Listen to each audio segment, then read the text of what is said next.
कहानी में गहराई से उतर रहे हैं उन्हें कहा जाता है कश्मीर का रक्षक, ब्रिगेडियर राजेंद्र सिंह जम्वाल। बात हो रही है अक्टूबर 1947 के उन दिनों की जब कश्मीर का भविष्य आप कह सकते हैं एक धागे से लटका हुआ था। हमारे पास जो भी जानकारी है वो कई जगह से आई है। कुछ ऑनलाइन फोरम की चर्चाएं हैं, न्यूज़ आर्टिकल्स हैं और कुछ हिस्टोरिकल वेबसाइट्स भी। ये सब उनकी बहादुरी और बलिदान पर रोशनी डालते हैं। तो चलिए इसी जानकारी को आज खंगालते हैं और समझने की कोशिश करते हैं कि कैसे ब्रिगेडियर राजेंद्र सिंह ने लगभग अकेले ही इतिहास का रुख मोड़ दिया। बिल्कुल। और ये कहानी सिर्फ एक फौजी कार्रवाई की नहीं है, ये है एक असाधारण लीडरशिप की, अपने कर्तव्य के प्रति पूरे समर्पण की, और ये भी कि कैसे बहुत कम साधनों से कोई इतना बड़ा काम कर सकता है। इसकी शुरुआत होती है भारत के विभाजन के ठीक बाद। पाकिस्तान ने कश्मीर पर कब्जा करने की एक सीक्रेट योजना बनाई थी, ऑपरेशन गुलमर्ग। असल में ये कबायलियों की आड़ में पाकिस्तानी फौज की घुसपैठ की तैयारी थी। और 21-22 अक्टूबर 1947 की रात को, हाँ यही हुआ, हजारों पाकिस्तानी कबायली हमलावर और सैनिक वो मुजफ्फराबाद पर टूट पड़े। और दुख की बात ये थी कि वहाँ जो जम्मू कश्मीर स्टेट फोर्स की 4थी बटालियन थी, उसके कुछ लोगों ने बगावत कर दी। इसमें कर्नल नारायण सिंह सांब्याल जैसे कई वफादार डोगरा सैनिक और अफसर मारे गए।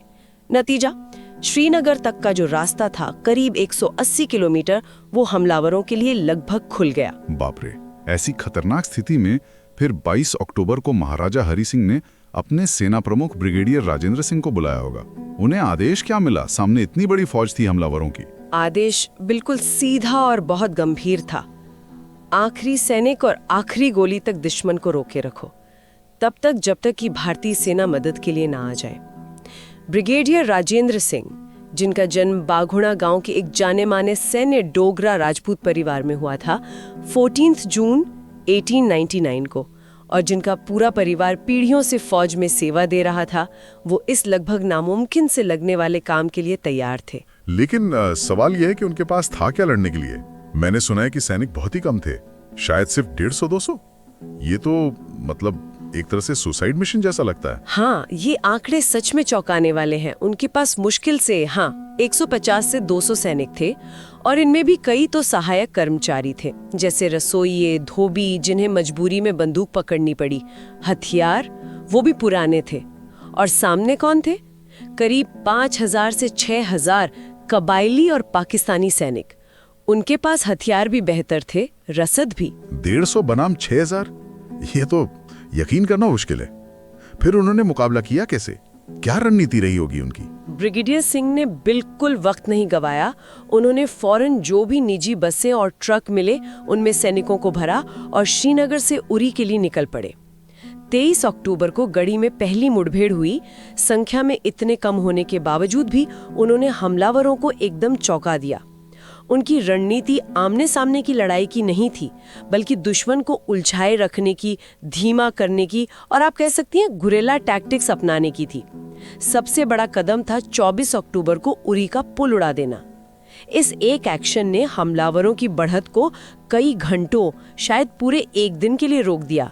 और एक दिलचस्प बात यहाँ ये है कि पुल उड़ाने से ठीक पहले उन्होंने ये पक्का किया कि जो शरणार्थी भाग रहे थे वो सुरक्षित निकल जाएं। युद्ध के बीच भी इंसानियत का ख्याल रखा। पुल उड़ाना सामरिक तौर पर बहुत अहम था, पर क्या इससे उनके अपने सैनिकों के पीछे हटने या रसद पहुंचने में दिक्कत नहीं हुई होगी? फिर भी शरणार्थियों को पहले जाने देना, ये उनकी सोच को दिखाता है।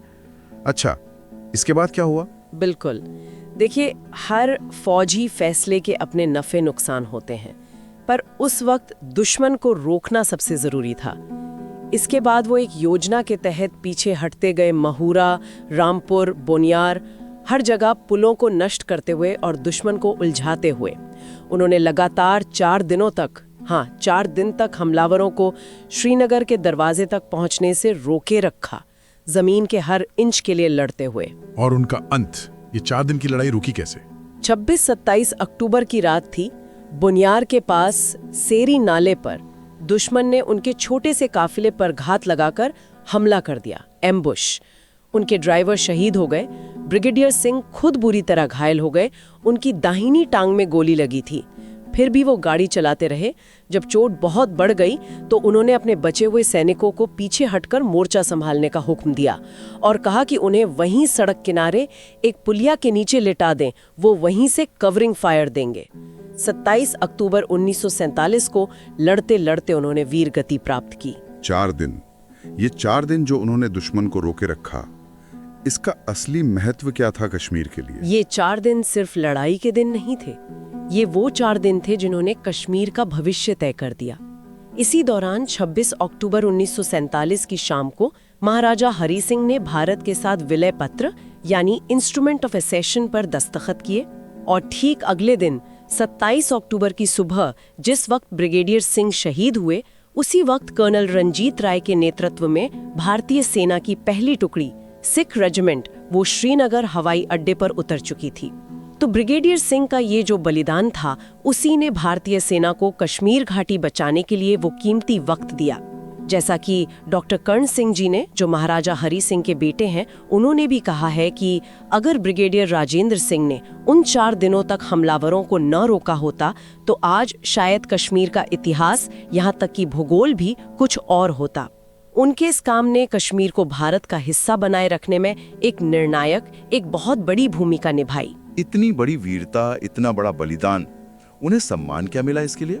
उन्हें मरणोपरांत स्वतंत्र भारत के पहले महावीर चक्र से सम्मानित किया गया। ये उस समय परमवीर चक्र के बाद दूसरा सबसे बड़ा वीरता पुरस्कार था। ये सम्मान 30 दिसंबर 1949 को उनकी पत्नी श्रीमती रामदेव जी ने फील्ड मार्शल के.एम. करियप्पा से ग्रहण किया। उन्हें हमेशा कश्मीर का रक्षक यानी सेवियर ऑफ कश्मीर के रूप में याद किया जाता है। उनके गांव बगूना का नाम बदलकर राजेंद्रपुरा कर दिया गया। जम्मू में उनके नाम पर चौक हैं, ऑडिटोरियम है, पार्क है।